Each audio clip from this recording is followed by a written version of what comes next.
বন্ধুরা, কালকে যারা ম্যাচ জিতেছে তাদের নাম ভারত, আর যাদের পাছা ব্যথা হয়ে গেছে তাদের নাম অস্ট্রেলিয়া। আসলে বন্ধুরা, ভারত কালকে অস্ট্রেলিয়াকে হারিয়ে 19শে নভেম্বর 2023 সালের বিশ্বকাপের ফাইনালের বদলা নিয়ে নিল।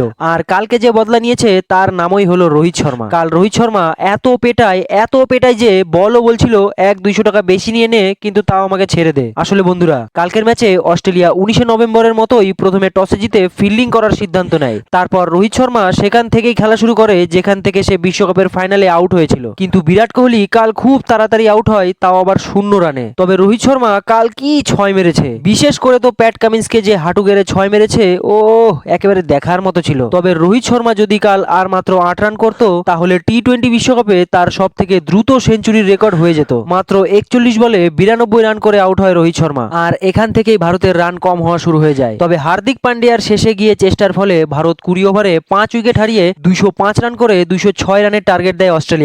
এত রান দেখে আমি তো ভাবলাম অস্ট্রেলিয়ার নেই, শেষ। কিন্তু হেডেক দেওয়া শুরু করে দেয় সেই বিশ্বকাপের ফাইনালের মতোই। শুরুতেই ডেভিড ওয়ার্নারের উইকেট হারানোর পরেও মিচেল মার্শার হেড মিলে 10 ওভারে 115 রান করে ফেলেছিল। ঠিক সেই সময় কানপুরিয়া কুলদীপ যাদব এসেই উইকেট নিয়ে ভারতকে আবার ম্যাচে ফেরায়, যার ফলে অস্ট্রেলিয়ার রান রেট ধীরে ধীরে কমতে থাকে। আর এই পেসারেই হেড বুমরাকে 6 মারার চক্করে ক্যাচ আউট হয়, আর তার ক্যাচ ধরে স্বয়ং রোহিত শর্মা। হেডের আউট হওয়ার পরেই পরিষ্কার হয়ে যায় যে অস্ট্রেলিয়া কোনোভাবে এই ম্যাচ আর জিততে পারবে না, যার ফলে অস্ট্রেলিয়া 24 রানে ভারতের সাথে এই ম্যাচ হেরে যায়।